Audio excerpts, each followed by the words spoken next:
Bismillahirrahmanirrahim. Yas'alunaka madza ukhilla lakum. Qul ukhilla lakumut thayyibat. Wa ma 'allamtum minal jawarihi mukallibina tu'allimunahunna mimma 'allamakumullah. Fakulu mimma amsakna 'alaikum wadhkuru ismallahi 'alaihi wattaqullah. Innallaha sari'ul hisab. Yas'aluna padha takok sapa niki Yahudi Madinah.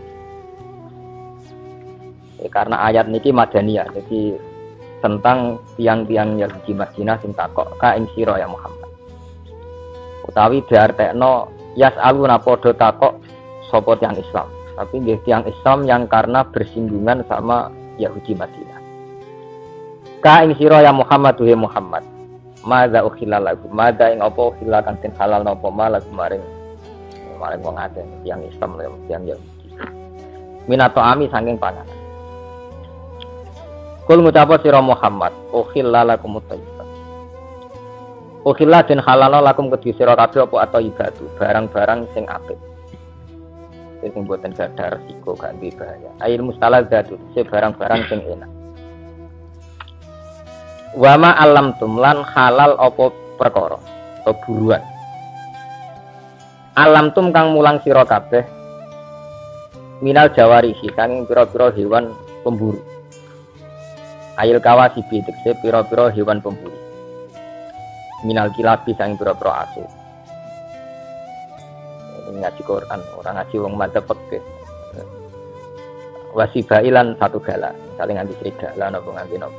Watairi lan nganti manuk, saling nganti manuk garuda napa bidu napa alap-alap. Oleh mulang hewan pemburu mukalibina hale nganggo standar ulangan asu. Mukalibin niku saking kata kalbun artinya asu. Kalau tak cerita ilmiah, asu niku di asu anjing. Di anjing itu mulai dulu dikenal hewan yang paling mudah diajar, paling mudah diulang. Sehingga Quran istilahkan hewan pemburu niku istilahnya apa? Wa ma alamtum minal jawarihi napa? Mukalibin. Hewan-hewan yang telah menganjing. Artinya yang sudah punya tabiat kayak napa? Anjing. Ya, jadi kalau tak cerita ilmiah, tapi cara fikih hanya salah fikih kita. Jadi riyen mulai Nabi Nuh sampai Nabi Muhammad itu asu itu tidak punya problem. Di sahabat tidak ada asu kata. Ini asu penjaga kebun, jadi ada ternak, ada nopo ternak lah. Riyen nak tiang ada ternak kuata. Orang-orang nopo jenenge bedui-bedui ya ada ternak kata, singking jaga sangka serigala nopo asu. Nggih ora ana apa-apa, mboten enten masalah biasa. Sehingga istilah Quran ketika ditanya, "Ya Muhammad, sing halal ngopo wae?" Jawabe Allah, "Mat kandakno sing halal itu sesuatu sing suci atau hasil buruan dari hewan yang sudah diajari." Atau hasil buruan dari hewan yang sudah diajari, di mana hewan yang sudah diajari itu sepandai anjing. Napa mukal. Tapi Imam Suyuti luwih ekstrim, nyontokno ndak standar anjing. Asu lah ora apa-apa. Mulane teng mriki tafsir ayil kawasib minal kilab. Nggih. Lho ini ngaji lho, ini ngaji tafsir. Ayil kawasib minal apa? Kilab. Wasibak wa thairi. Kula terangno. Terus kula tak nerangno fikih riyen. Fikih. Anjing itu enggak pernah najis dalam semua periode. Kula terangno niki, Mas. Jare kiai sing entek terus jare ilmu kelas tinggi. Anjing itu tidak pernah najis. Sehingga dulu itu tidak asing. Orang uji anjingnya Ashabul Kahfi ya tidak asing. Memang tidak pernah ada masalah dengan anjing. Tidak pernah ada masalah dengan anjing. Sampai periode sahabat tabi'in, rata-rata sahabat yang punya anjing.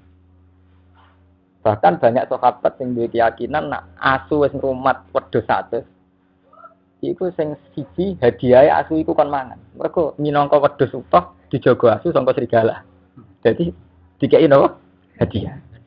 Lah Quran istilahno nggih ngoten, wa ma alamtum minal jawarihi mukallibin. Nah niki sampean ngaji tafsir dan saya baca di depan sampean.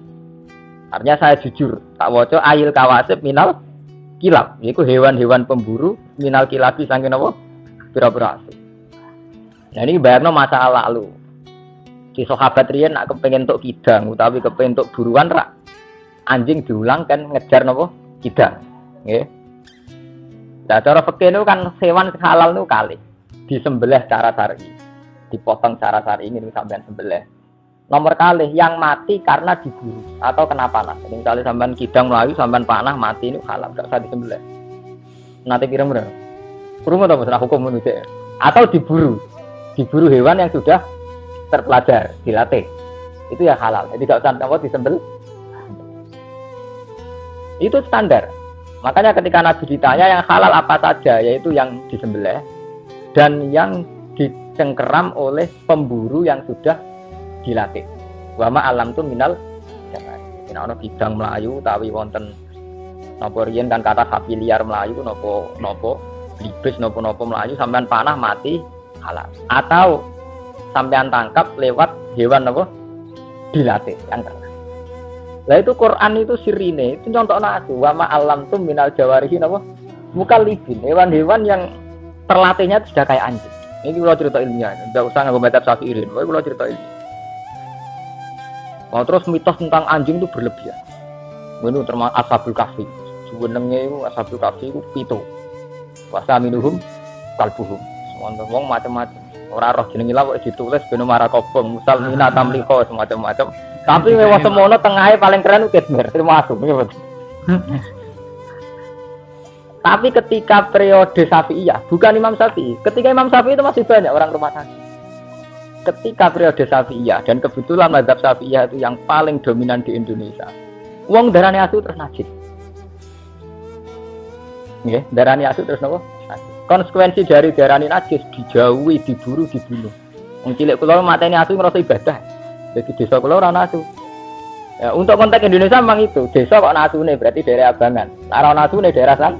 Jadi buru asu ngrasa napa? Ibadah. Tapi di saat yang sama santri yang mengakui nak kewan Ashabul Kahfi jenenge napa? Asu. Ya ngakoni nak kewan paling pinter napa? Asu. Apa malah intelijen apa kepolisian apa badan narkoba tetap ngakoni hewan paling mudah diajari napa? Asu. Hargane asu ini sudah juta, 100 juta gitu, tak tengene Rusia, asu-asu yang sudah terlatih kangge narkoba napa-napa regane napa? Atusan juta. Itu jelas membuktikan ilmiahnya Quran. Karena Quran sendiri ngakui hewan terpelajar contohnya apa? Wa ma alam tu minal jawarihi apa? Mukallibin. Makanya saya bilang, tahu-tahu kita bodoh. Yaitu tadi ketika mazhab Syafi'iyah itu menganggap asu itu najis. Itu terus kita lupa khawasul kalbi.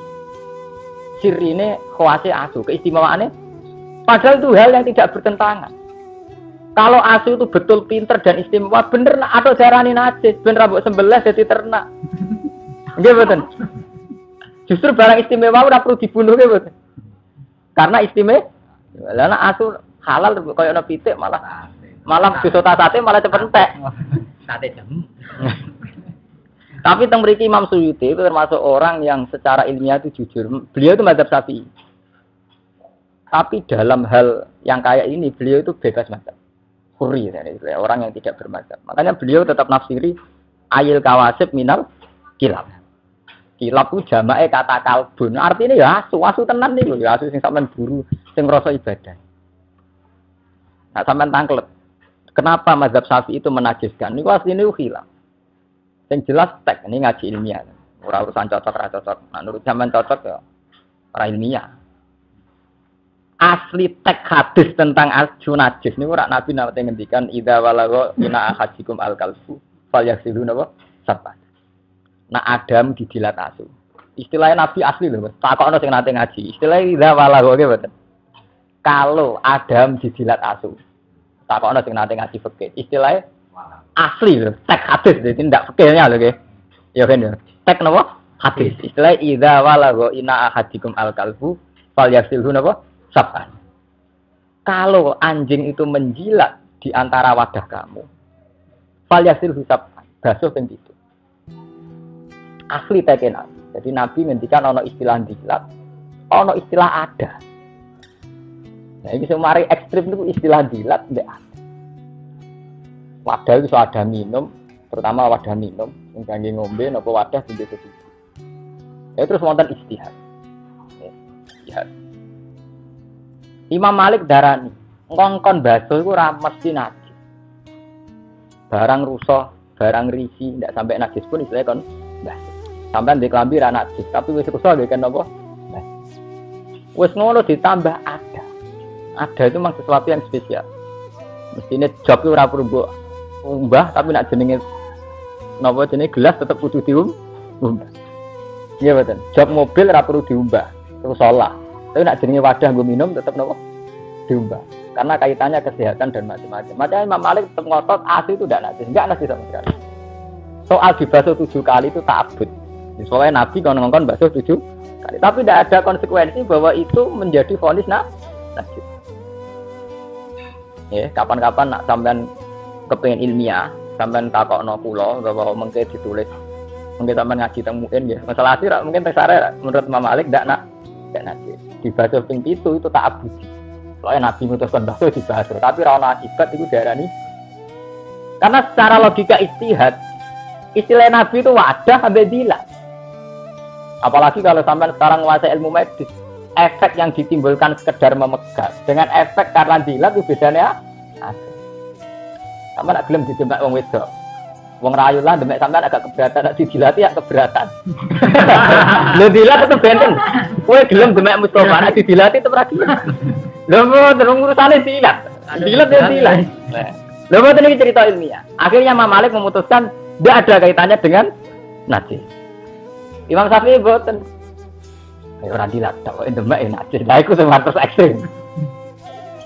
Akhirnya demek ya najis, ngelus-ngelus ya napa? Najis. Tapi secara tekstual hadis itu istilah Nabi sama delok teng hadis-hadis idza walagha ina ahadikum al kalbu fal yasilu napa sapa. Wah asal usulnya cerita ini. Wes ngono terus mazhab Syafi'i itu diperparah lagi oleh kenyataan Nabi nate dawuh la tadkhulul malaikatu baitan fihi kalbun aw sirat. Omah iku ora ngalah barokah, ora ngalah kelebon malaikat. Sing ning omah iku ana asu utawa gam. Wah. Akhire wong omahe ana asune gak barokah. Macam-macam. Terus tapi ulama yo grogi nafsir malaikat ora mlebu omah sing ana asune. Ulama nafsir, maksudnya malaikat rahmat. Nah, malaikat azab lancar.